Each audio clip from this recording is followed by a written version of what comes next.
व्रतदान तप क्रियाफलम सहजानंद गुरुं भजे सदा। वर्णिवेश रमणीय दर्शनम मंदहास्य रुचिराननाम्बुजं पूजितं सुरनरोत्तमे मुदा धर्मनंदन महाविचिन्तये। त्वं सुकान्तवृतं कान्तं त्वं कान्तं सर्वदोगतं त्वं गते द्वेगदेव त्वं वन्दे भक्तिकासुतं। सर्व अवतारी सर्व कारण कारण अपना सौना मोक्षदाता इष्टदेव भगवान श्री स्वामीनारायण स्वामीनारायण संप्रदाय दक्षिण विभाग अधिष्ठाता देव वरतालवासी श्री लक्ष्मीनारायण देव हरिकृष्ण महाराज सारा गढ़पुर प्रदेशना प्राण समान गढ़पुरपति गोपीनाथजी महाराजनी छत्र छायामां यजमान परिवार कथीरिया परिवारना शुभ संकल्पथी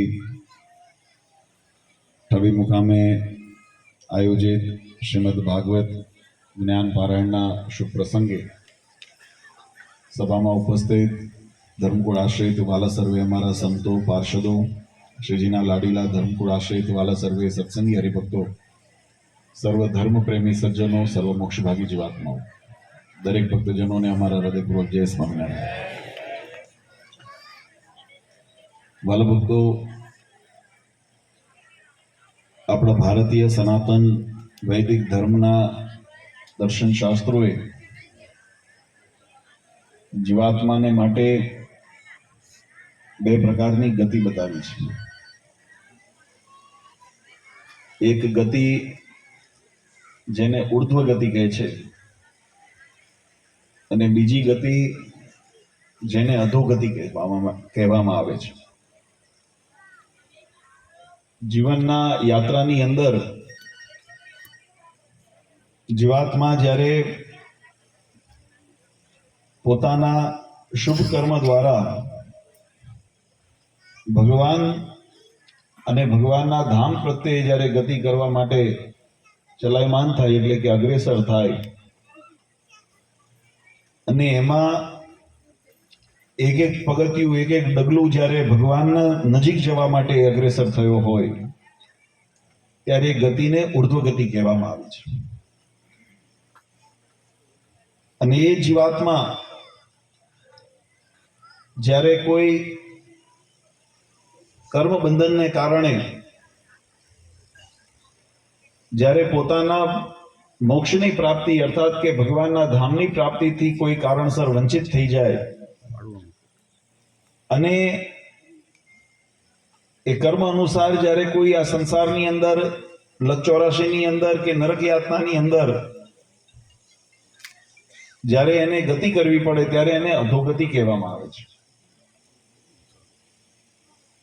आ बंने कार्यनी परिपूर्ति अथवा तो परिणाम ए जीवात्माना कर्म पर आधारित छे।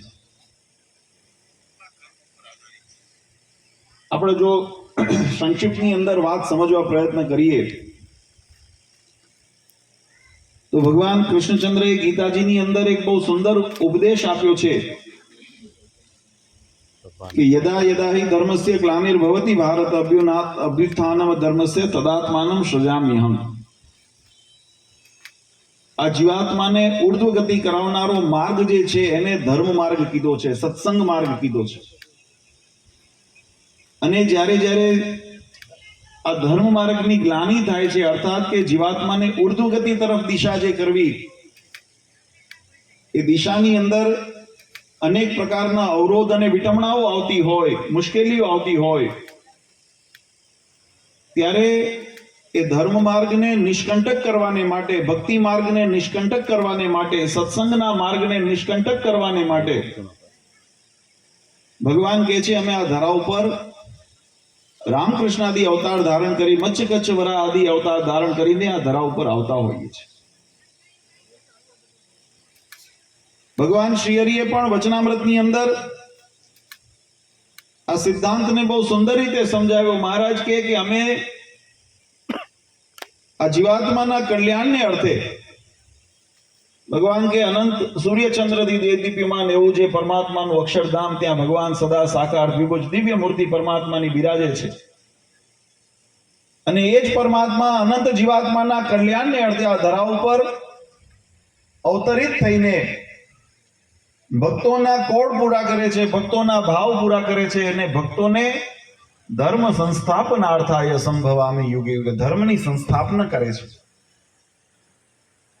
આની પાછળનો ઉદ્દેશ એક જ છે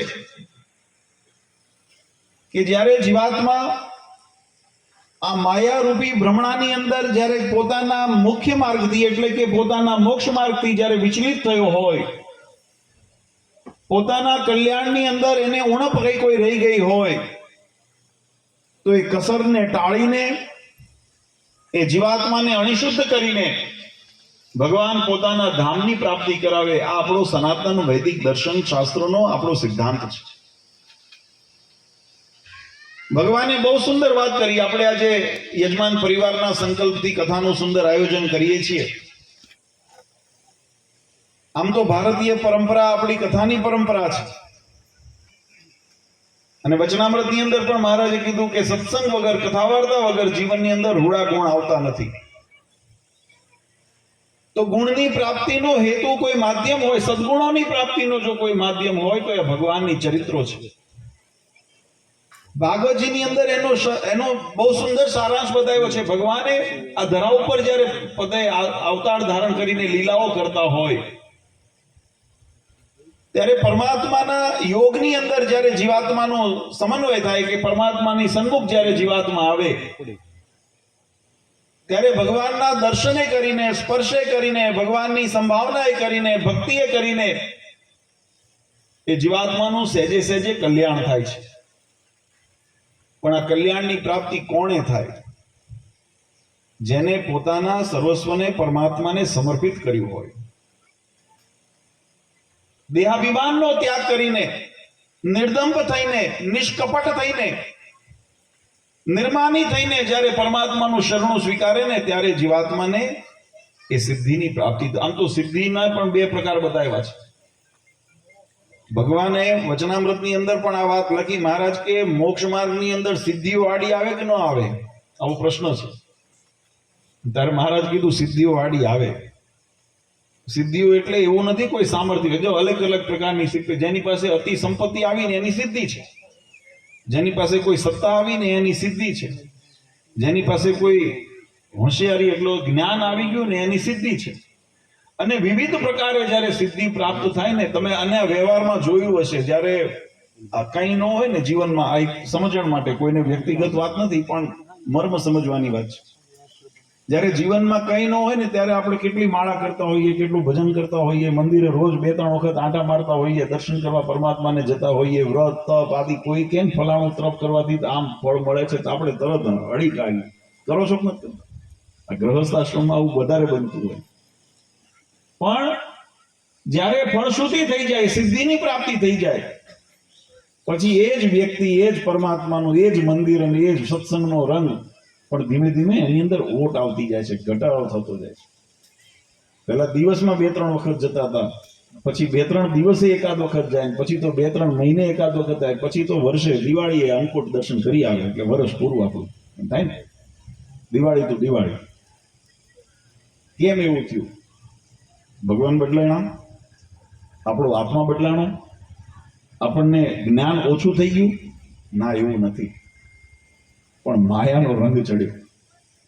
માયાનું આવરણ જ્યારે ચડ્યું જીવાત્મા ઉપર, મહારાજ એક બહુ સુંદર વચનામૃતની અંદર દ્રષ્ટાંત દીધું છે. મહારાજ કે જીવનો સ્વભાવ કેવો છે, જીવનું સ્વરૂપ કેવું છે?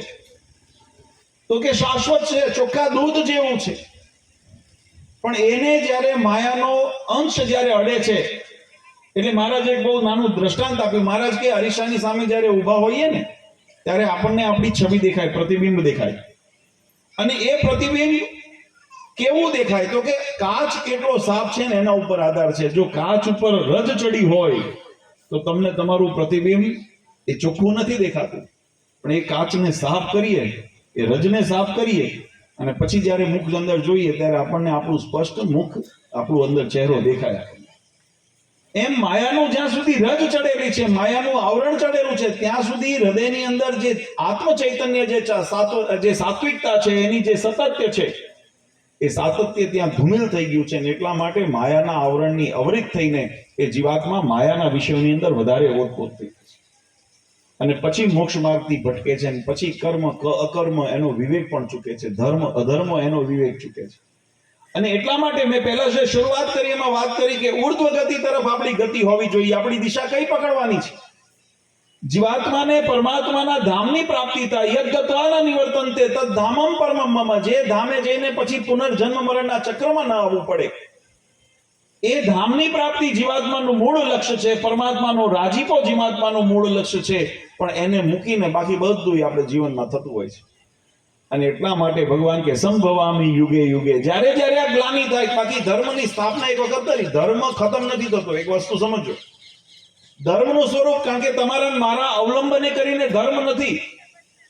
ભાગવતજીની અંદર બહુ સુંદર વર્ણન આવે છે. ભગવાન ધર્મ કોના આશ્રય રહ્યો છે, ભક્તિ કોના આશ્રય રહી છે. પ્રસંગો વિસ્તારથી ભાગવતજી એમ કહે છે કે જ્યારે ગાયના રૂપની અંદર 3 પગની ગાય, એનો આખો બહુ સુંદર પ્રસંગ છે કે એની એક પગ ભાંગેલો ધર્મ, અને ત્યાં ભક્તિએ, ત્યાં વાર્તાલાપ પૃથ્વી અને ધર્મનો વાર્તાલાપ બતાવેલો છે. અને એની અંદર ભાગવતજી એમ કહે કે ધર્મનો આશ્રયનું સ્થાન શું છે? ત્યારે એમ કીધું સ્વયં પરમાત્માને આશ્રય ધર્મ રહેલો છે. એટલે તમારા મારા પાળવેથી ધર્મ જીવંત છે એવું માનવાની જરૂર નથી. પરમાત્માના એ ધર્મ તો અખંડ નૈત્ય છે. એ ધર્મનું અસ્તિત્વ તમારા મારા કારણે નથી.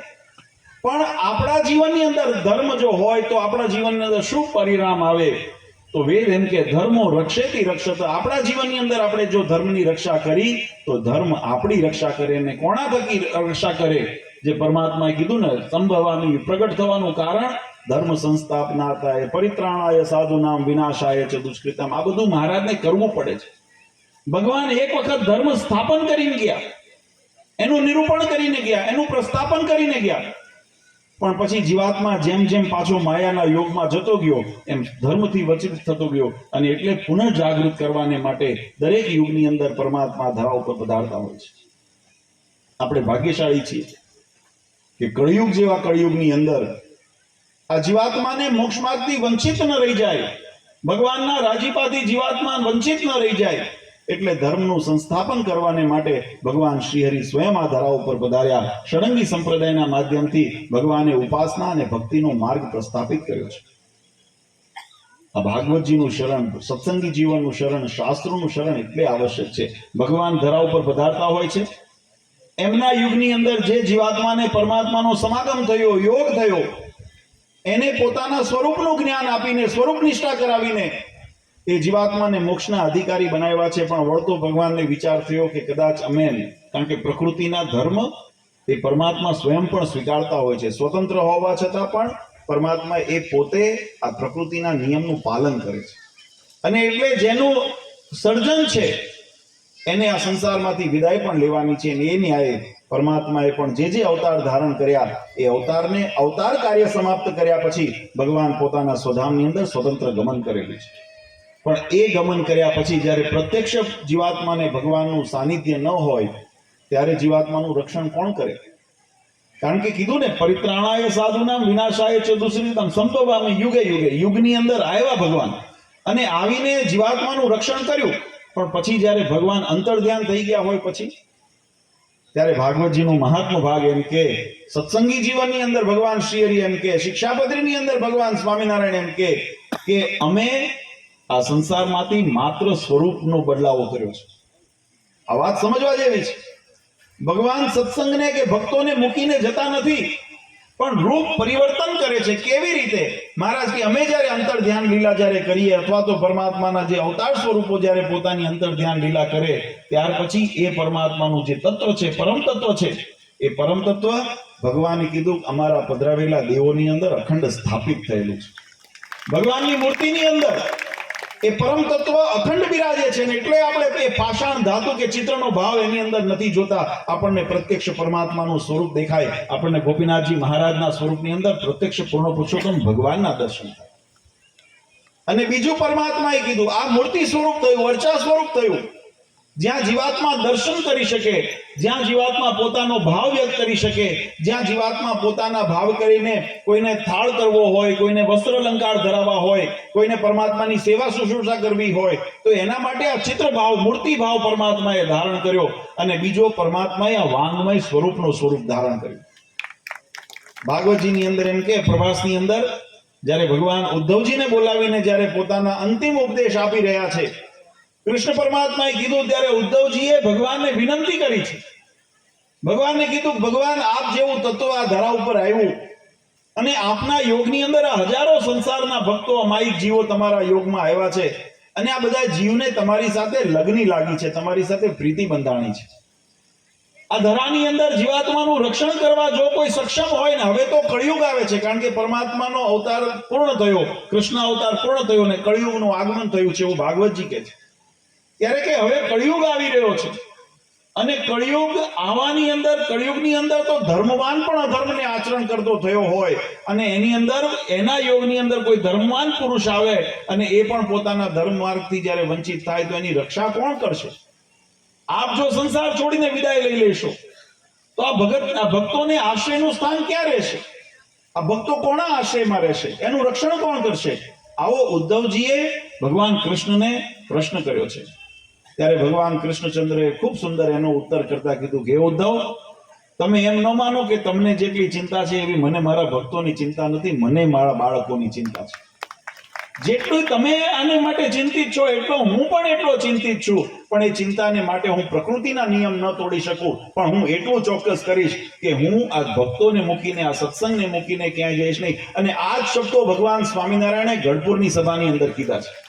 જ્યારે મહારાજ અંતિમ લીલા કરવા માટે હતા ત્યારે ભગવાને પણ સભા બોલાવી છે અને ભક્તોને કીધું છે કે મારું મનુષ્ય લીલાનું જે કાર્ય હતું એ અહીં આગળ પૂર્ણ થાય છે અને હવે મારે અમારા ધામની અંદર સુધામ ગતિ કરવાની છે, કારણ કે પ્રકૃતિના નિયમ હું તોડું તો એ પ્રકૃતિના ધર્મથી વિરુદ્ધ થાય અને ધર્મના સંસ્થાપન માટે જ્યારે અમે આ ધરા ઉપર આવ્યા હોઈએ ત્યારે અમે ધર્મનું ખંડન ન કરી શકીએ, ધર્મનું પ્રતિપાદન કરવું પડે અને એટલે પ્રકૃતિના ધર્મને પણ મારે સ્વીકારવા પડે.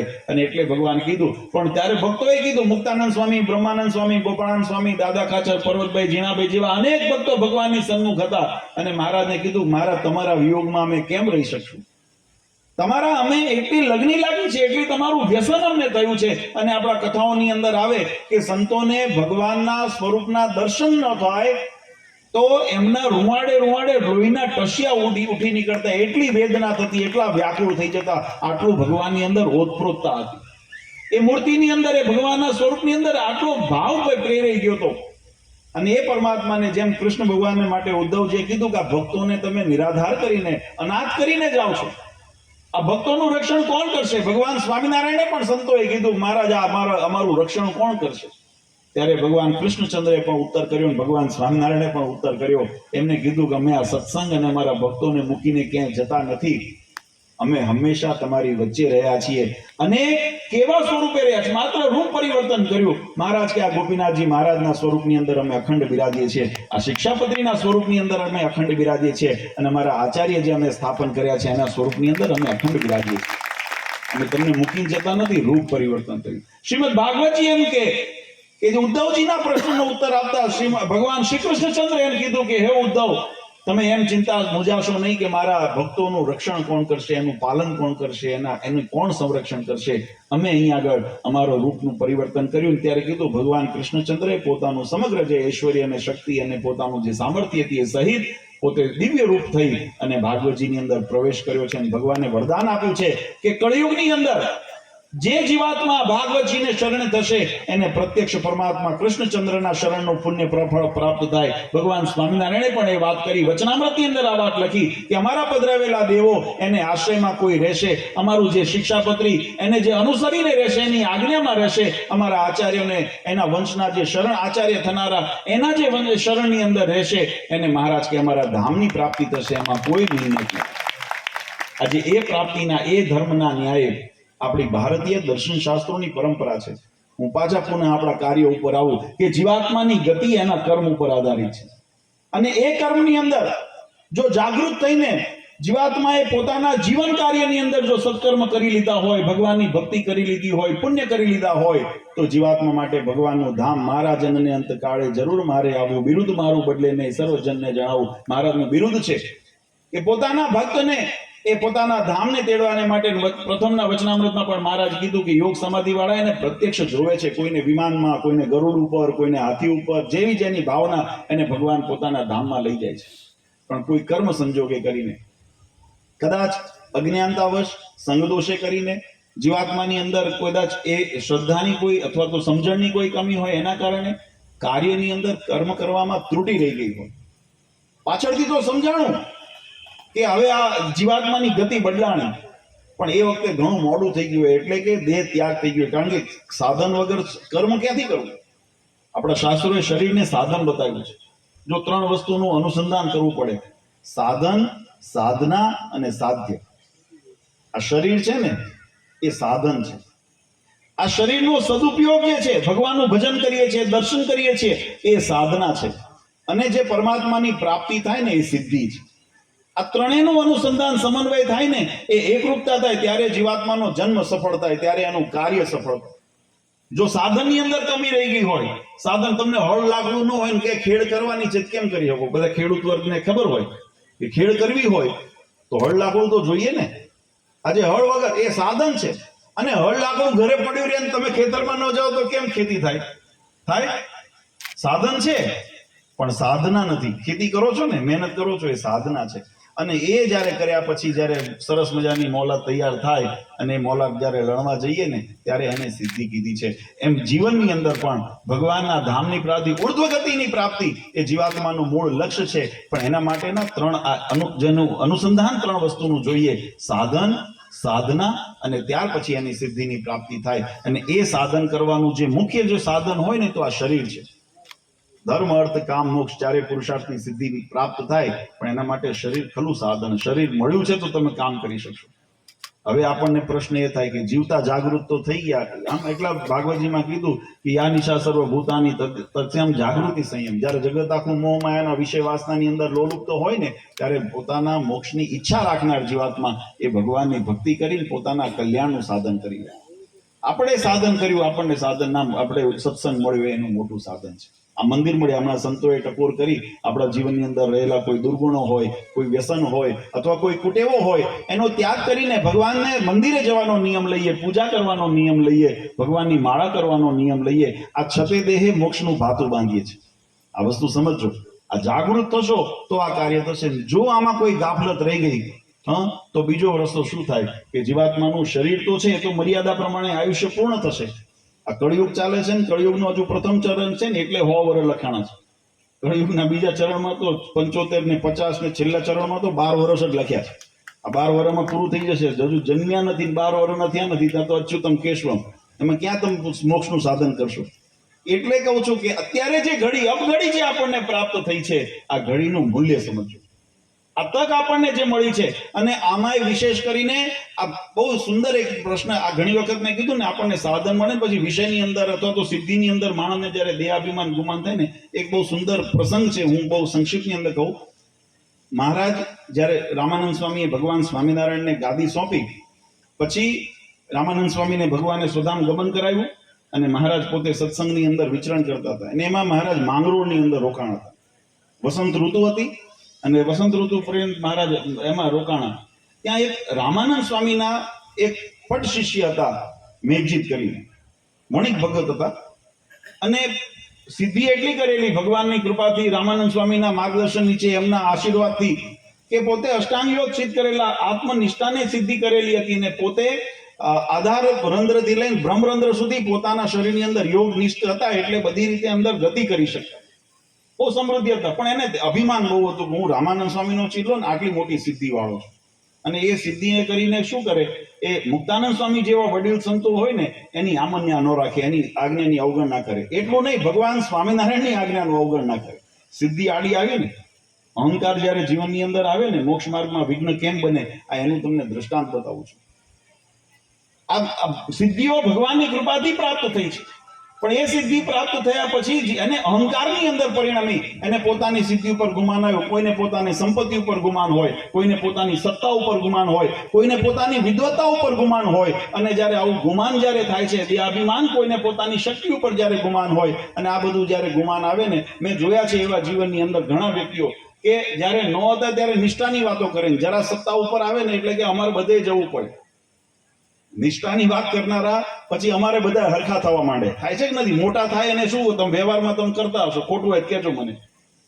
નાનો હોય ને ત્યાં સુધી નિષ્ઠાની વાત હોય, થોડો મોટો થાય ને એટલે અમારે વ્યવહાર તો બધાની જોડે આચરવું પડે. પછી ચોર હોય એની જોડે જઈને ભાઈબંધી કરે, દારૂ પીનાર હોય એની જોડે ભાઈબંધી કરે, વ્યભિચાર કરનાર હોય એની જોડે ભાઈબંધી. કેમ? મોટા થયા એટલે હવે જગત સન્માનની અંદર બધું આ બધું વ્યવહાર માર્ગની અંદર. આ શાસ્ત્રનો માર્ગ નથી પેલા. આ સાવધાન એટલા માટે કરું છું. સિદ્ધિઓ હંમેશા ધર્મ પરાયણ થાય એનું સિદ્ધિ થાય. ત્યાં આગળ નિર્માનીપણું, દાસત્વપણું એમ કહેવામાં આવે છે, વિદ્યા દદાતિ વિનયમ. જેના જીવનની અંદર વિનય આવે અને વિનયથી પાત્રતાની પ્રાપ્તિ થાય એમ શાસ્ત્રોનો મત છે. તો વિનય આવો, જેના બદલે એને અભિમાન આવી ગયો. રામાનંદ સ્વામીનો શિષ્ય ભગવાને એક વખત મીઠી ટકોર કરી સભામાં બોલાવી કે તમે આ વણિક ભગત, તમે આ મુક્તાનંદ સ્વામી જેવા ભગવદીય સંતો છે, વરિષ્ઠ સંતો છે, તમે એની અવગણના કરો છો, તમે અમારી આજ્ઞાનું પાલન કરતા નથી.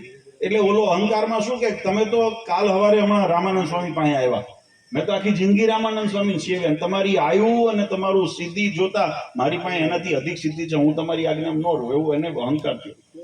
ભગવાને ત્યારે પોતાનું ઘણી બહુ ઓછા એવા પ્રસંગો શાસ્ત્રોની અંદર બતાવ્યા હોય જ્યાં ભગવાને પોતાના ભગવાનપણું ત્યાં પ્રગટ કર્યું હોય. ભગવાન સ્વામિનારાયણ કીધું, હું તારી સિદ્ધિ જાણું છું, પણ જો તું હવે આ લાઈનમાં નહીં આવું ને તો હમણાં તારું આ બધી સિદ્ધિઓનું ખતમ કરી નાખીશ. આવું મહારાજે એને કીધું. એટલે એ અહંકારની અંદર હતો. તમારી સિદ્ધિ મને શું અસર કરે? તમે હજુ આયુ તમારી જુઓ, તમારી સિદ્ધિ જુઓ. તમે હજુ રામાનંદ સ્વામીને અલ્પ સમયથી તમે સેવ્યા છે, હું તો કેટલો જૂનો એમનો શિષ્ય છું, મારી પાસે આ બધી સિદ્ધિઓ છે. એટલે વાત બહુ સત્સંગ જીવન આદિ ગ્રંથોની અંદર વિસ્તારથી લખી છે. પણ એને પછી પોતે એ અહંકારની અંદર કોલ કર્યો કે હું આજથી 4 દિવસ પછી ચોથા પ્રહરની અંદર હું મારો સ્વતંત્ર રીતે મારો દેહનો ત્યાગ કરીશ. પોતાની સિદ્ધિથી હું મારા આત્મને હું આ શરીરથી જુદો કરીશ. આવી મારી સામર્થ્ય પબ્લિકની. મહારાજે કીધું કે જો તું ન કરી શકું મારા શરણે આવવાનું, અને જો તું આ કરી શકું તો અમે તારા શરણે થશું. અને મહારાજ કે જો ન કરું ને તો હું ભગવાન નહીં, હું કે તને ત્રિશંકુની જેમ લટકાડું, ન ધામમાં જવા દઉં, ન દેહમાં રહેવા દઉં. મહારાજે પોતાનું મહારાજે કરડી આંખ કરતા ક્યારેક ક્યારેક મહારાજે કરડી આંખ કરી. થયું બરાબર એ દિવસે પોતે અહીંયા આગળ રસોડું ચાલતું હશે ને, બરાબર તેલનું તપેલું ગરમ કરેલું, હાથ નાખ્યા અંદર પોતાનું સિદ્ધિ બતાવ, હાથમાં ફોડલા પડી ગયા. તોય ન સમજ્યું કે આ ભગવાન છે એની નિર્ણય કરે. સિદ્ધિનો અહંકાર જ્યારે આવે ને કહેવાની પાછળ, હું ચાલો એ પ્રસંગને કોઈ વખત ફરી લઈશું, પણ મારો કહેવાનો મૂળ આપણે વિષય ઉપર આવીએ કે જીવાત્માને ભગવાનના માર્ગની અંદર આ બધું વિઘ્ન છે. અને વિઘ્ન ટળે એટલા માટે મહારાજે કીધું કે અમારા પ્રત્યક્ષ શરણાગતિનો ધર્મ જીવાત્માએ સ્વીકારવો. ભગવાન જ્યારે પ્રગટ હોય ત્યારે એની શરણાગતિ સ્વીકારવી. અને અહીંયા આગળ શાસ્ત્ર જ્યારે રૂપે ભગવાન આપણી સન્મુખ બિરાજે છે ત્યારે એના શરણાગતિ સ્વીકારવી. આપણી સંપત્તિ છે, એ સંપત્તિ એ માયાનું પરિણામ નથી એમ કેમ પ્રમાણિત થાય? ત્યારે આવા સત્સંકલ્પ થાય ને સત્કાર્યોની અંદર જ્યારે વપરાય ને ત્યારે માનું કે આપણી અમાયિક જે આપણી જે લક્ષ્મીજી છે ને, અમાયિક છે, માયિક લક્ષ્મી નથી. આપણી બુદ્ધિ છે એ માયિક બુદ્ધિ નથી કેમ પ્રમાણિત થાય?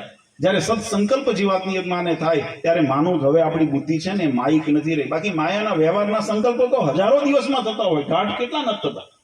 આપણને જીવનની અંદર હજારો ઘાટ થાય, સુખ ભોગ વિલાસ ભોગવવાના આપણને હજારો સંકલ્પ થતા હોય, પણ એ સંકલ્પ આપણના મોક્ષ માર્ગની અંદર આપણને મદદ ન થઈ શકે. જ્યારે મોક્ષ માર્ગની અંદર જીવાત્માને મદદરૂપ થાય એવા સંકલ્પ થાય, એવી બુદ્ધિ મળે, એવી શક્તિ મળે, એવી સંપત્તિનો ઉપયોગ થાય ત્યારે માનું હવે આપણે માયાથી એટલા નિવૃત્ત થઈએ છીએ. અને એ રીતે જ્યારે જીવાત્મા ઉર્ધ્વગતિ તરફ ગાતી કરે ત્યારે, અને એટલા માટે વાલા ભક્તો ખરેખર ખૂબ આનંદની વાત છે. આપણા ભારતીય સનાતન દર્શન શાસ્ત્રોએ જે સત્સંગનો યોગ બતાવ્યો, મહારાજ કીધું આ ભાગવતજીને શરણે થાય. ભગવાન કૃષ્ણચંદ્રે કીધું એને પ્રત્યક્ષ અમારો શરણ છે. જે અમારા પધરાવેલા દેવો અમારા શાસ્ત્રોના શરણે થાય એને અમારું પ્રત્યક્ષ આશ્રય છે. આજે એ ન્યાય, અને મેં કીધું એમ કે શરીરનું રૂપી સાધન જ્યારે ટળી ગયું છે, કર્મ તો કરવું પડશે, પણ નથી એનું શું? તો એના ઉપર પણ ભગવાને બહુ સુંદર અનુકંપા કરી. મહારાજ કે આપણા શાસ્ત્રોની અંદર 2 પ્રકારના કર્મ બતાવવામાં આવે છે, હવ્ય અને કવ્ય. હવ્ય કર્મ દેવ સંબંધી હોય, કવ્ય પિતૃ સંબંધી હોય. અને એવા જે શાસ્ત્રમાં કોઈ યજ્ઞ કરે, કોઈ શ્રાદ્ધ કરે, અથવા તો કોઈ સત્સંગ જીવન આદિ ભાગવતજી આદિ પારાયણનું આયોજન કરે, એનાથી પોતાના પિતૃઓ કે જે કદાચ કર્મ બંધને કરીને મોક્ષની અંદર વંચિત રહી ગયા છે એવા જીવાત્માને ભગવાનના શરણ સુધી આ ભાગવતજી એક પુલ બનાવી દે છે. આ જીવાત્માને ભટકવા ન દે. આ જીવાત્માને જે એના બંધન હતા એ બંધનમાંથી એને મુક્ત કરાવી અને ભગવાનના ધામ સુધી ગતિ કરાવે. એટલે એમ કહેવાય. એટલે આપણને તો મારે કહેવાનું કે પિતૃઓને નિમિત્તે બનાવીને કથિરિયા પરિવારે બહુ સુંદર સંકલ્પ કર્યો. ભગવાનની કૃપા છે. અને હું એવું કાયમ કહું છું કે જેના પિતૃ ધામમાં ગયા હોય ને એને જ આવા સંકલ્પ થાય. નહીતર તો ભૂત બ્રહ્મ રાક્ષસ ભટકતા હોય ને એ એને બીજે રવાડે ચડાવે. આ એક સંસારનો ક્રમ છે, કારણ કે એનું પોતાનું જે જેવો હોય એવો સ્વભાવ એના પરિવાર ઉપર અસર મૂકે. એટલે જેને માયાના બંધન રહી ગયા હોય અને માયિક જીવ હોય ને એ જીવને પછી માયા તરફ જ વિષયની અંદર એને થાય. ઘણા એવા હોય છે કે ભાઈ આની બધા કર્મ એવા થતા હોય, પણ આપણે પવિત્ર જેના કુળ છે, જેના પવિત્ર જેને ભગવાનની કૃપાવાળા જે પરિવાર છે એના ઉપર આવા કાર્યો કરવાના સંકલ્પ એને પ્રાપ્ત થાય. અને એટલે એ પિતૃઓ તો મોક્ષ ગતિને પામ્યા જ છે, પણ એની પ્રસન્નતા પણ થાય. જરૂરી નથી કે આપણે મોક્ષ માટે કે આમાં લખ્યું કે ભાઈ પિતૃઓના મોક્ષાર્થે, પણ મોક્ષાર્થે એટલે એવું નથી કે અવગતિએ ગયા છે તો જ આપણે આયોજન થાય. શાસ્ત્રે ત્યાં સુધી કીધું કે જેને મોક્ષ ગતિ પ્રાપ્ત નથી થઈ એના માટે મોક્ષનું સાધન બને, અને જે મુક્ત થયા છે એના માટે સંતુષ્ટિનું અને આનંદનું સાધન બને છે. આપણે આ જે કાર્ય કરીએ છીએ ને, આપણા વડીલો, આપણા પૂર્વજો, એ આપણું કર્તવ્ય છે પરિવાર તરીકે કે એમની સ્મૃતિની અંદર, એમના પ્રસન્નાર્થે જ્યારે આપણે આવું કાર્ય કરતા હોઈએ, જો મોક્ષ ગતિની અંદર નાનો મોટો કર્મમાં કોઈ ક્ષતિ રહી ગઈ હોય તો ભગવાનની કૃપાથી એ દૂર થઈ જાય, ભગવાન ધામના અધિકારી બનાવી દે. અને જો ધામમાં જ ગયા હોય તો કમસે કમ આપણા ઉપર રાજી રહે ને આપણા ઉપર કાયમ આવી કૃપા કરતા રહે કે આપણા હસ્તે આવા સારા કાર્યો થતા રહે. આ બંને ઉદ્દેશ રાખીને શાસ્ત્રો આવા આપણને નિરૂપણ, આવા કથાના આયોજનોના નિરૂપણ થાય છે. બહુ સુંદર ભક્તોએ લાભ લીધો છે અને સમસ્ત ભક્તોને લાભ આપ્યો. હું ગઈકાલે પણ ત્યાં ઈપાવડલીની અંદર પણ વાત કરી કે સામાન્ય વ્યવહારની અંદર બોલાવીને માન સન્માન સત્કાર ભોજન સમારંભ આપણે કાયમ કરતા હોઈએ છીએ, પણ મોક્ષનું ભાતું બાંધાય અને એમાં સમગ્ર પરિવાર એક થઈને કામ કરે ને એ વિશેષ આનંદની વાત છે. આજે પોતાના તમામ સગા સંબંધી સ્નેહી પરિવાર, મામા ભાણેજ ફોઈ ફુવા જમાઈ બધાને, આ કુટુંબ પરિવારને આપણે વ્યવહારમાં તો કાયમ બોલાવતા હોય, લગ્ન પ્રસંગ હોય કે માંડવાના ખાણા હોય કે એવું કંઈ હોય તો બોલાવતા જ હોઈએ અને વ્યવહારની અંદર આગતા સ્વાગતાય કરતા હોઈએ, પણ મોક્ષનું ભાતું બંધાતું નથી, એ કર્મનું ભાતું બંધાય છે. અહીંયા જે આપણે કાર્ય કરીએ છીએ ને મોક્ષનું ભાતું બાંધવા કરીએ છીએ, અને એની અંદર તમે સગાને યાદ કર્યા, એ સાચા હૃદયની સગાઈ છે, સાચા આત્માની સગાઈ છે. ઓલી તો માત્ર શરીરની સગાઈ છે, અને શરીરનો જ્યારે ત્યાગ કરશું એટલે શરીરની સગાઈ પૂર્ણ થઈ જશે. પણ આજે મોક્ષના કલ્યાણના માર્ગ ઉપર પણ તમે હથેવાળો કર્યો ને પોતાના પરિવાર સાથે, સગાઓ સાથે, કુટુંબી સાથે, એ આપણા માટે ખૂબ ગૌરવની વાત છે. અને એટલા માટે વિશેષ આનંદની વાત કે આજે નવા વર્ષના નવલા દિવસોની અંદર ભગવાનને કથા વાર્તાનું શ્રવણ કરીને, ભગવાનના ચરિત્રોનું શ્રવણ કરીને આપણે આપણા વર્ષનો પ્રારંભ કરીએ છીએ. ભગવાનને પ્રાર્થના કરીએ કે આપણા આવનાર વર્ષની અંદર ભગવાન આપણા સમગ્ર પરિવાર ઉપર એવો ખૂબ, અને સત્સંગ પરિવાર ઉપર એવી ખૂબ કૃપા વરસાવે કે આપણા જીવનની અંદર, જો કે 2 વર્ષ કોરોના કાળની અંદર બધું વિટમણાઓ શું હોય બધાએ જોઈ છે, પણ ભગવાનને પ્રાર્થના કરીએ કે હવે કોઈ પ્રકારના કોઈ અમારા કર્મ કરીને કે સંયોગ કરી યુગ પ્રભાવે કરીને કોઈ આવી નાની મોટી વિટમણાઓ આવતી હોય, ત્રિવિધ તાપ હોય, એનાથી અમારું રક્ષણ કરજો. અમારા જીવનની અંદર સુખ સમૃદ્ધિ શાંતિની અનુભૂતિ અમે કરતા રહીએ અને આપની ભક્તિ કરતા રહીએ એવી અમારા ઉપર કૃપા વરસાવો. એવા શુભ સંકલ્પ સાથે આપણે વર્ષનો પ્રારંભ કરીએ અને ભગવાનને પ્રાર્થના કરીએ કે આવનાર વર્ષ તમામ માટે ખૂબ મંગલમય થાય એવી નવા વર્ષમાં સૌ માટે શુભકામના કરી વધારે સમય નથી લેવો. યજમાન પરિવારને પુનઃ એક વખત ખૂબ ખૂબ અંતરથી આશીર્વાદ આપીએ છીએ. એમનો સંકલ્પ અને એ સમગ્ર પરિવારને સાથે હજારો ભક્તોએ જે આ કથાનો લાભ લીધો એ તમામને અંતરના અમે ખૂબ ખૂબ આશીર્વાદ આપીએ છીએ. ભગવાન આપ સૌનું ખૂબ મંગળ કરે, જીવનની અંદર ક્ષેમ, આયુ, આરોગ્ય, ઐશ્વર્યની અભિવૃદ્ધિ થાય, નિયમ નિશ્ચય પક્ષની દ્રઢતા થાય અને ભગવાનનો રાજીપો સર્વ ઉપર કાયમ ઉતરતો રહે એવી હરિકૃષ્ણ મહારાજ, ગઢપુરપતિ ગોપીનાથજી મહારાજના ચરણારવિંદમાં પ્રાર્થના કરી અને પરમ પૂજ્ય સનાતન ધર્મ ધુરંધર આચાર્ય શ્રી અજેન્દ્ર પ્રસાદજી મહારાજ, અશોક ગાદીવાળા પૂજ્ય માતુશ્રી અને અમારા સમસ્ત ધર્મકુળ પરિવાર વતી આપ સૌને અંતરના આશીર્વાદ આપી મારી વાણીને વિરામ આપું છું. સહેજાન સ્વયં મહારાજ. બોલો સ્વામિનારાયણ ભગવાન.